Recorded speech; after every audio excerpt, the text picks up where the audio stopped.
So for the retrieve, there's actually many parts to the retrieve that you will want to both teach your dog and consider when teaching the full exercise.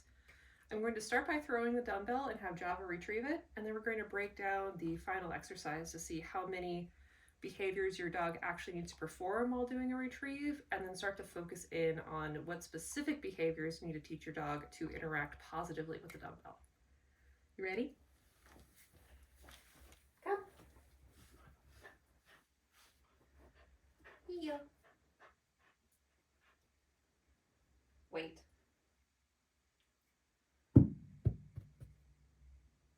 Go, Chomp.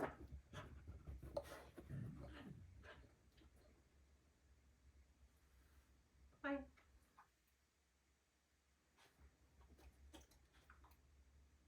Good job. So how many behaviors did you see in that chain? Let's break it down a little bit. So first, free. Your dog needs a heel, which isn't necessarily part of the retrieve, but it's a skill that they need for the exercise. They need to sit up in a heel position and wait for you. You might be conversing with the judge. You might be waiting for the exercise to start while you have a dumbbell in your hand. They shouldn't be moving or too fidgety. You need to be able to tell your dog, wait, wait. You need to be able to throw the dumbbell without your dog leaving position. Your dog needs to wait until you give the specific cue to go retrieve your dumbbell. Go, Chomp. The dog needs to go grab the dumbbell, hold it confidently, and bring it back to a front. They need to wait until you give the cue to give it to you. Fine. They need to wait in a heel or in a front until you give the finish cue. Dogs may finish wrapping around or going directly to heel. That is totally fine. But there's a lot of parts to the retrieve that you should be thinking about when you're teaching the basic skills, starting with holding objects like a dumbbell. All right, these are the 5 skills of healing with Pan, my assistant today. Pan doesn't have a particularly good retrieve or hold or skills in this area, but he'll be perfect for demoing this, especially for dogs that are just learning. So I'm going to start with a pencil, and I want to work on just the putting your mouth on an object skill. So he has a little bit of familiarity with this, and we've been working on impulse control, so he generally won't offer putting his mouth on it. But for beginner dogs, you might just want to offer this and encourage them to put their mouth on it. Yes. And any kind of interaction with it is good. Yes.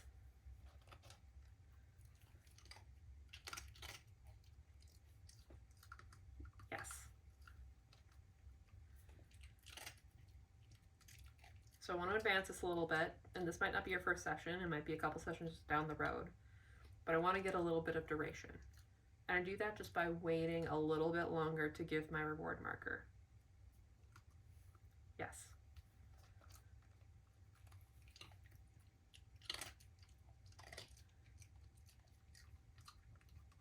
Yes.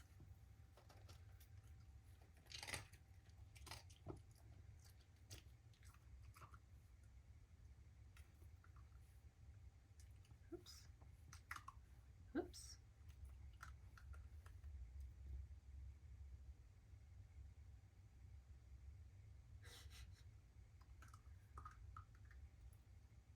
Try again. Try again. I know, it's hard. Yes. Yes. Good job. Lie down. So I didn't reward him when he was holding it and dropped it. I really want to think about the end behavior that I want. So I don't want my dog dropping the dumbbell. I don't want my dog pulling back on the dumbbell while they're holding it in their mouth and I'm going to take it. I don't want them releasing it when I only have one hand on the dumbbell. So I really want to think about rewarding my end picture. You're not going to be perfect the first time you teach that. That's totally fine. Mistakes will happen. You can fix mistakes. But I know from training Java and working with Pan what I need to look for. And especially when I'm adding duration, I really want him to make sure that he's not dropping it or throwing it or pulling really hard on it. At some point you'll add a word, and he has a word. The word for putting your mouth on something and bringing it to me is chomp. It can be fetch or whatever you want it to be. So once he has that word and he has some miles with that word, I might start working on impulse control, which means don't put your mouth on the thing until I give the word. I'm not going to be super mean with this because I was just rewarding him for putting his mouth on it without the cue, but it could look like this. Hey, Pan. Go chomp. Yes. Oops. Dropped it. Sit. Go chomp. Yes. So I'm not worrying too much about duration at this point. I don't. When you're working on individual skills, you want to be really clear with what you're working on, especially early on in the process. And if I'm just working on impulse control with a dog that is just learning retrieve, I'm not going to worry too much about duration. I'm not going to worry about duration until they have more fluency putting that hold and duration together with impulse control. Good job. Yes. So that's an example of impulse control with a little duration. Lie down.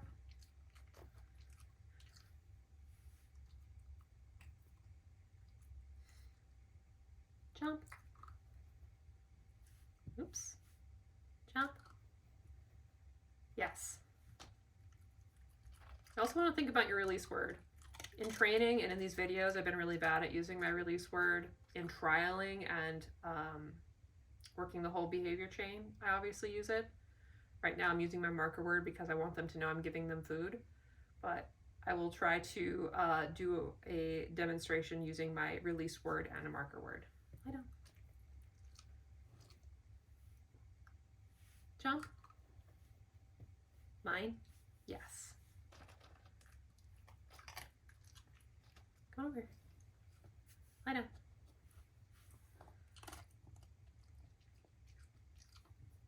Jump. Mine? Yes. So that is a better picture. I'm much clearer on what I'm asking the dog to do, which is impulse control on the hold and impulse control on the release. And you might need to break this down for dogs who are just learning. You'll also notice that I'm working with a prop and not a dumbbell. I really want the dog to have a strong foundation for the dumbbell, so we have more positive, successful reps when they're first learning than failures. They can fail on a pencil. They don't have to retrieve a pencil in the ring. They have to retrieve this in the ring, and I want a strong, confident go out to get the dumbbell and bring it back to me once I introduce this. So I haven't introduced the dumbbell to my dogs until they have fluency at hold, duration, and some level of impulse control, as well as a pickup. The pickup is when I might start to introduce the dumbbell, as long as we have good momentum. If they're failing or struggling, I might go back to a prop, again, to reserve failure for the thing that doesn't matter and keep success in this. So let's see if we can do some pickups. Go jump. Yes. So I'm just placing it on the ground instead of holding it. Go jump. Yes. And again, I'm using my marker word, but I'm making sure I'm holding it before I give it. I should be using my release word. Try again. At this point with the pickup, I really want to be a stickler for details with that impulse control. I don't want a dog that's running out and grabbing the dumbbell as soon as I throw it. I want them to wait until I give the cue to go get it. So this is the point where I'm really drawing a hard line on that, even for a beginner dog like Pan. Go jump. Right. Good.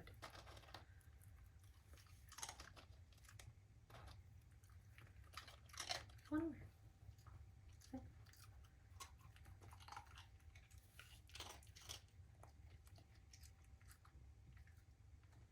Go jump.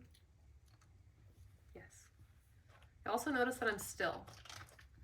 With a beginner dog, like a really beginner dog, you might need to help them get to the prop. But at the level of a pickup, I really don't want to have to help them that much. I want to be able to set it on the ground, have them know what they're going for. Again, this dumbbell is sitting right here, but he knows he's going for the pencil. And I want him to go to it without a lot of movement on my side. So staying really still and just giving my cue. Okay, go jump. Yes, mine. That's what I'm looking for. So I've had some success with this. Okay, come here. Let's try it with the dumbbell. And again, we've been working with the pencil, so let's see how he does without doing any warm-ups with this. Go, Chomp. Yes. So you see, he has some understanding of the thing that I put down is the thing that I want you to retrieve, even though the pencil is visible over here to him. Over here. You can also see that I'm asking him to move a little bit. For beginner dog, I would keep this really close, so they basically just have to bend down and pick it up. Go, Chomp. Yes. Ideally, they don't move. That's one of Pan's problems, is he's very fidgety with things in his mouth, which is why I usually have them in a down instead of a sit. But ideally, sit. You'd have the dog sit, dumbbell here, they pick it up, you feed them, and you'd have them really close to you. I'm not going to do that because you couldn't see, and you are taking and feeding down, pick up, feed, working through that. Now I'm having him move a little bit to pick it up. So I'm starting to introduce motion, which is the next piece of the retrieve. So I'm actually going to sit him over here. Sit. I'm going to scooch a little bit. Down's also fine. You're an old boy, you can do what you want. So I'm going to keep this pretty close. It's hardly maybe a foot between myself, the dumbbell, and Pan. And I'm going to give him his cue, and I want him to pick up the dumbbell and I want him to bring it to me. He might offer a front because we have worked on this a little bit in the past. If I'm working with Java, she always offers a front because she has a lot of miles on that behavior chain. But generally, I just want the dog to pick it up and come to me with the dumbbell. Go, Chomp. Yes. So he didn't come all the way in, that's fine. I'm going to reward him close to me because I want that dog getting used to closeness. And that's another piece of thinking about the end behavior. If I'm to reward him out here, then he's getting paid for not coming into me. If you think about the actual behavior chain you want for obedience, you need a dog that's going to come in close on a front and hold the dumbbell. So I really want to think about those skills with how I feed and the behavior that I'm looking for. Come over here, dude. Come over here. Sit. Let's do that again. No. Sit. Sit. Wait. All right. Let's get a little bit of impulse control. Sit. Let's get a little duration on this one. So I'm going to have him come in. And again, he doesn't need to do a front. That's not what we're working on. We're not working on front skills. Teach that separately and incorporate that separately. But I want him to come in as close as he can, and I want him to hold the dumbbell. It's okay if he doesn't offer a sit.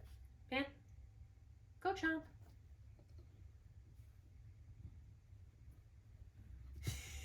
Good try. Come over here. Yeah. So you see he didn't come in all the way. And I was actually holding my hands like this, trying to encourage him to bring it a little bit closer. So let's try this again. I won't ask for as much closeness this time. Go, Chomp. Yes.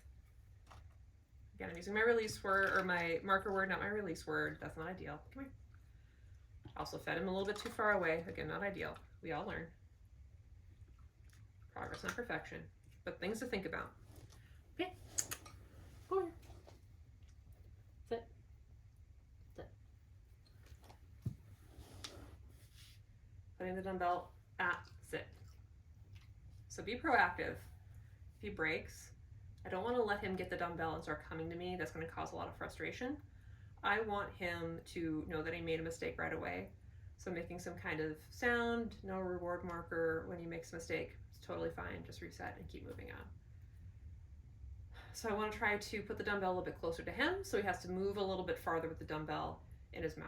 This is something else that you can play around with as you are building miles on the hold and move with thing. Go, Chomp. Fine. Yeah. Come in close. Good job. Good job. Okay, back up. Back up, back up, back up, back up, back up, back up, back up. Sit. Sit. Wait. Here, let's put it right at his feet. See how he does with that. Hey. Get a reward or interrupt early. Go, Chomp. Fine. Oh, so close. Try again. Sit. Ah, hey, hey. Go, Chomp. Mine. Good job. He's getting a little bit closer every time. He's still kind of staying far away, so that's an area I would spend some time on in a few different sessions, working on him getting closer. And if this is a pattern of behavior the next time we work, I would go back to sit, working really close, and maybe having the dumbbell closer to me so he's not carrying it as far and he can get used to working into that pressure. Go chomp. Yes. A little bit better. So you can progress that to standing, the same setup. So here, sit, sit, sit. Good. Having Pan maybe 5 feet, dumbbell, and then me 5 feet on the other side, so doing a 10-foot retrieve in total, and playing around with how close the dumbbell is to him versus me, putting it off axis, and not necessarily working on the front at this point. If you want to work on a front, I would use a prop, like a front box, or sticks to help shape that front, and I would work and proof that front separately as a separate part of the behavior chain. We talked about impulse control with waiting for pickup. You can do the same thing with release. I'm not going to do it with Pan because he's not super fluent, but having the dog holding the dumbbell, working on touching it, but not releasing it until you give the release word. I wouldn't do a ton of that, but it can be helpful. As you can see, I've had several reps here where I've kind of touched something and he starts to spit it out already. I really want him to wait until I give that cue. I know I'm kind of clumsy going in for the dumbbell, and I will be the reason why we drop it, not him, if he's not waiting until I give the cue.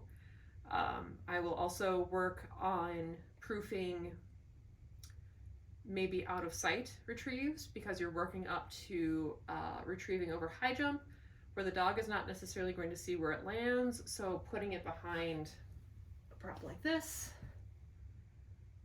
not throwing it, but placing it, and then having them go retrieve it and bring it back to you is also something fun that you can work on when you get to higher levels of this behavior.